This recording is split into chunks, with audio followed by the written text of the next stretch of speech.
রাধে রাধে বন্ধুরা, good morning, welcome back to my channel. আশা করি সবাই ভালো আছো, আমরাও ভালো আছি। তো চলো আবার মায়াপুরে যাওয়া যাক। আজকে আবার মায়াপুর যাচ্ছি। এর আগে যখন গিয়েছিলাম কিছুদিন আগে, তো সেদিনকে আসলে আমরা গদা ভবনে প্রসাদ খেতে পারিনি, মানে প্রসাদ পেতে পারিনি।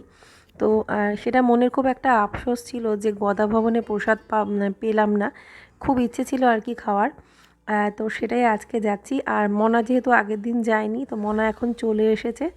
তো ওই কারণেই আজকে সবাই মিলে মায়াপুরে যাচ্ছি। তো চলো যাওয়া যাক। এই দেখো প্রচণ্ড ঠান্ডা, খুব ঠান্ডা। এখন আমরা লঞ্চে আছি। তো লঞ্চ থেকে নেমে তারপরে টোটো করে যাব। তো মায়াপুরে কিভাবে যাবে সেটা আজকে তোমাদেরকে একটু বলে দিই যারা এখনও যাওনি। আর ওয়ার্ল্ডস বিগেস্ট টেম্পল মায়াপুরে আছে। পৃথিবীর সবথেকে উচ্চতম বড় মন্দির যেটা হচ্ছে মায়াপুরে আছে, তো তোমরা সবাই নিশ্চয়ই জানো। তো সেটা দেখার জন্য কিন্তু সবাই দূর দূর থেকে আসে, বাইরে থেকে সমস্ত ট্যুরিস্টরা আসে। আর মায়াপুর জায়গাটা সত্যি বারবার যাওয়ার মতোই। তো চলো আজকে তোমাদের সাথে শেয়ার করি কিভাবে যাওয়া যায়। নবদ্বীপ স্টেশনে নামবে, টোটো ধরবে, বলবে বড়ালঘাট যাব। বড়ালঘাটে নামবে, বড়ালঘাট থেকে লঞ্চে কিংবা নৌকোয় করে ঘাট পেরোতে হবে। ঘাট পেরিয়ে নেমেই তারপরে আবার টোটোয় চাপতে হবে কিংবা বাসে চেপে। একটুখানি সময় লাগে, বেশি একটা সময় একদম লাগে না, ঝটপট পৌঁছে যাবে মায়াপুর। তো মায়াপুরে নেমে এই যে আমরা মন্দিরে প্রবেশ করেছি, মানে ঢুকে পড়েছি এখন মন্দিরের ভেতরে। আর ভেতরটা বিশাল এরিয়া, মানে মায়াপুরের যে মন্দিরটা সেটা অনেকটা এরিয়া নিয়ে, অনেকটা এরিয়া, মানে তুমি সারাদিন ঘুরেও শেষ করতে পারবে না। এখানে অনেক কিছু দেখার আছে, আর অনেক ঘোরার জায়গা আছে, অনেক ফটো তোলার জায়গা আছে, সুন্দর সুন্দর গার্ডেন আছে। মানে অনেকটা টাইম, মানে সারাদিন কেটে যাওয়ার মতো। পরিবারকে নিয়ে আসলে খুব সুন্দর একটা টাইম কাটানো যায়, সারাদিন ধরে খাওয়া দাওয়া, প্রসাদ পাওয়া, সমস্ত কিছু সব মিলিয়ে বলছি। মানে খুব সুন্দর একটা ছোটোখাটো ট্যুরের জন্য ভালো একটা স্পট আর কি। ভাবতে হচ্ছে না তো।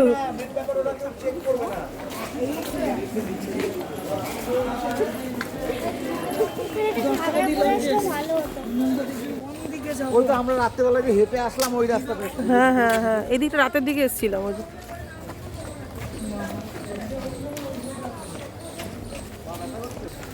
তো আমরা এখন গদা ভবনে প্রসাদ খেতে যাচ্ছি। এখন 1টা বেজে গেছে। আজকে গদা ভবনে প্রসাদ ফাইনালি পেলাম। এর আগের দিন তো খেতে পারিনি। তো স্ট্যান্ডে লাগাতে কি ওই যে 1 ঘন্টা বললো বাচ্চারা যদি না হাঁটে তাহলে খুব এই মা বাচ্চাটাকে, আমার বাচ্চা কিছু বলছে, বাচ্চারা না হাঁটছে।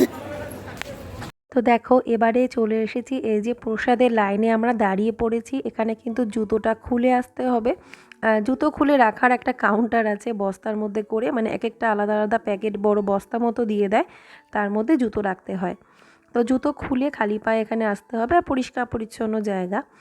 তারপরে এখানে লাইন দিয়ে এভাবে যেতে হবে। তারপরে আমরা গদা ভবনে প্রবেশ করব, মানে যেখানে প্রসাদ খাওয়ানো হবে, তো সেখানে ঢুকবো আর কি, এইভাবে লাইন দিয়ে। তো দেখতেই পাচ্ছ কত লোক। তো এইভাবে লাইন দিয়ে দাঁড়িয়ে থাকতে হয়, বেশিক্ষণ দাঁড়াতে হয় না।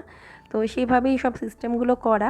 আর গদা ভবনে যদি প্রসাদ খেতে চাও, মানে প্রসাদ পেতে চাও, তাহলে কিন্তু এটা একটা টাইমের মধ্যে আসতে হবে। দেরি করলে কিন্তু একদম চলবে না। 11টার মধ্যে এসে এখান থেকে টিকিট কালেক্ট করতে হবে, মানে যতজন তোমরা প্রসাদ পাবে সেই কটা কুপন কিন্তু নিতে হবে। তারপরে এখানে 12টা না 1টা থেকে খাওয়ানো শুরু হয় 2টো পর্যন্ত। তো দেখো এভাবে থালা দিয়ে দেবে, থালার উপরে এরকম একটা পাতা দেওয়া থাকবে, আর নতুন থালা, তার উপরে এরকম একটা করে পাতা। তারপরে তোমাদেরকে এরকম লাইনে দাঁড়াতে হবে, মানে পরপর লাইনে দাঁড়াতে হবে বলতে পরপর যেতে হবে। একজনা ডাল দেবে, একজনা সবজি দেবে, একজনা তরকারি দেবে, একজনা মিষ্টি মানে পায়েস দেবে, আর রুটি দেওয়া হয়। 2টো করে রুটি থাকে, মানে অন্নর সাথে অন্ন দেওয়া হয়, তার সাথে 2টো করে রুটি, একটা সবজি ডাল মানে ভেজ ডাল, তার সাথে পনির দিয়ে, ছোলা দিয়ে, আলু দিয়ে একটা তরকারি, আর তার সাথে আছে ফুলকপির একটা তরকারি, আর তার সাথে ছিল পায়েস। তো আজকে এই কটা খাবারই ছিল। তো হয়তো এখানে আরও অনেক রকম খাবার থাকে, কারণ আমি দেখেছি এর আগে আলাদা খাবার ছিল। তো আজকে যা যা ছিল সেটাই আজকে তোমাদের সাথে শেয়ার করলাম, মানে আমাদের খাওয়ানোর দিনে, মানে খাওয়ার দিনে আজকে এইগুলোই ছিল। তারপরে এই যে থালাটা নিয়ে নিজেদেরকেই চলে আসতে হবে, এসে তারপরে বসে পড়তে হবে। এখানে অনেক বড় জায়গা আর খুব পরিষ্কার পরিচ্ছন্ন। বসে খেতে কোনো অসুবিধা নেই, এভাবে বসে পড়তে হবে। আর সামনে একটু উঁচু মতো জায়গা করা আছে, যেখানে তোমরা থালাটা রেখে বসে খেতে পারবে একদম আরামসে। আর চেয়ার টেবিলেরও ব্যবস্থা আছে ওই সাইডে। যদি কারোর নিচে বসতে অসুবিধে হয় বা পায়ের কোনো সমস্যা থাকে, তাদের জন্য টেবিলের ব্যবস্থা করা আছে। তো আমরা এখানে বসেই খেয়েছি। আর হ্যাঁ, খাবারের প্লেটের সাথে কিন্তু জলও দেওয়া হয়। দেখো সাদা এরকম গ্লাসে জল দেওয়া হয়। আর খাবারগুলো একদম গরম, মানে আগুনের মতো গরম যাকে বলে, মানে ভীষণ গরম খাবার। আর ওই জন্য তো গরম গরম খেতে দারুণ লাগে। তো তবে হ্যাঁ, আমরা প্রথমে যে খাবারটা দিয়েছিল সেটা খেয়েই আমাদের পেট ভরে গেছিলো। তো দেখতেই পাচ্ছ প্লেটের মধ্যে যা খাবার আছে একদম সাফিসিয়েন্ট, মানে এই খাবার খাওয়ার পরে কিন্তু আর কিছু নেওয়ার প্রয়োজন হয় না। তবুও আমি একটুখানি পনিরের সবজি আনতে পাঠিয়েছিলাম তোমাদের দাদাকে, মানে ওখানে এক্সট্রা খাবার দেওয়ার জন্য কিন্তু দাঁড়িয়ে থাকে, যা যা খুশি নিয়ে আসতে পারে। তো নেক্সট টাইম যখন ওকে পাঠিয়েছি এত পরিমাণে খাবার দিয়ে দিয়েছে, যেটা আমার একটু নষ্ট হয়েছে। আর প্রসাদ নষ্ট করতে সত্যিই গায়ে লাগে। হ্যাঁ, তো এই হচ্ছে ব্যাপার। তো চলো খাওয়া দাওয়াটা সেরে নিই, তারপরে পরে তোমাদের সাথে আবার কথা হচ্ছে। আর তোমরা দেখতে থাকো। আর গদা ভবনটা কেমন তোমরা একটু দেখে নাও।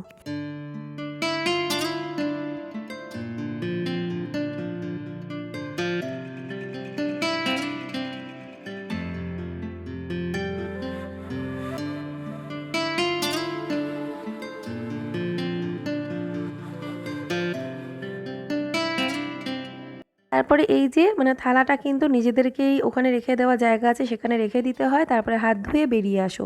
বেরিয়ে আসার পর জুতো তোমরা কালেক্ট করে পরে নেবে। তারপরে দেখো গদা ভবনের সামনে জায়গাটা এইরকমই সাজানো, যেরকমটা দেখলে গার্ডেন মতো, খুব সুন্দর ফুল টুল দিয়ে একদম ভরা। তারপরে হাঁটতে হাঁটতে চলে আসলাম এখানে পাশে একটু বসবো, এই গার্ডেনটায় ঢুকে এখানে বসবো। অনেক বড় বসার জায়গা, একটা মাঠ মতো, চারিদিকে সুন্দর পার্কের মতো সাজানো। তো দেখো আমরা একটু রোদে বসেছি, রোদে বসে আছি খেয়ে দিয়ে এখন। আর এই যে এখানে সবাই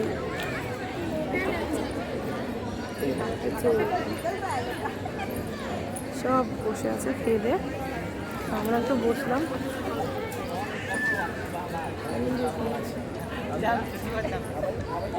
তোরটা মুখের মধ্যে পড়ছে, বুঝলি? খাবো কি খাবো না।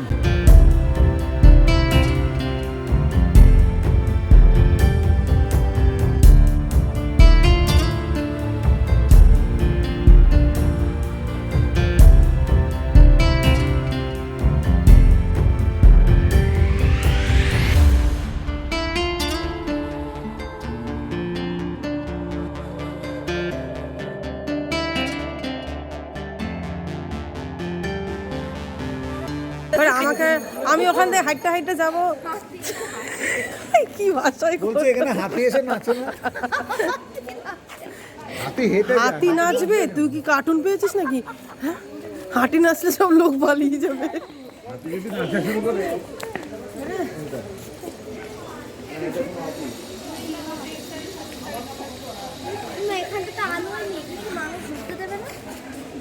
বলছি তো ঢুকতে দেবে, তুই জোর করে ঢুকবি?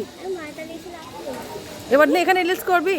তারপরে এই যে হাঁটতে হাঁটতে এবারে আমরা যাচ্ছি, এখানে একটা সুন্দর জায়গা আছে, মানে তোমরা যেদিকেই যাবে একটা সুন্দর সময় কাটানোর একটা ভালো স্পেস পেয়েই যাবে। তারপরে চলে আসলাম এই সাইডে। এর আগে যখন এসেছিলাম তখন এই দিকটাতে আসিনি। তো দেখো এই জায়গাটাও কতটা সুন্দর, খোলামেলা, কত বড় এরিয়া। তো আগে তো মায়াপুরে যখন আসতাম তখন অনেক অনেক বছর আগের কথা বলছি, তখন বেশ ভালো লাগতো। সন্ধ্যাবেলার দিকে আসতাম, মানে সুন্দর লাইট দিয়ে সাজানো থাকে, আর আরতি দর্শনও করেছি। তো এখন তো বলতে গেলে অনেক বছর পর হয়তো এই দুবার আসছি আর কি, মানে সেরকম একটা আশা হয়নি এত বছরে। তো চলো এখন এই যে যাচ্ছি, আর ভীষণ ভালো লাগছিল। আর শীতকালে এই রোদের মধ্যে ঘুরতে না খুব ভালো লাগে, মানে ঠান্ডা লাগলেও মানে, আর গরমকালে দেখবে একটা শরীরে অস্বস্তি হয়, তখন সুন্দর জায়গাটাও যেন বাজে লাগে। তো এই হচ্ছে ব্যাপার। অবশ্যই সেটা ঠান্ডা জায়গা হলে একরকম। তো আর এই সমস্ত জায়গা ঘোরার জন্য শীতকালটাই হচ্ছে সবথেকে বেস্ট, কারণ রোদের তাপটা তো সবসময় নেওয়া যায় না, তার জন্য। তবে হ্যাঁ, সারা বছরই তোমরা আসতে পারো যখন খুশি, ছুটির টাইমে। অনেক সময় দোল, মানে দোলের সময় অনেকেই আসে, কিন্তু দোলের সময় না খুব ভিড় হয়, এখানে প্রচণ্ড ভিড় হয়। তো দেখো এই জায়গাটা কতটা সুন্দর। তো চলো পুরো ভিউটা তোমাদের একটু দেখায়, ভালো করে জায়গাটা দেখিয়ে দিই।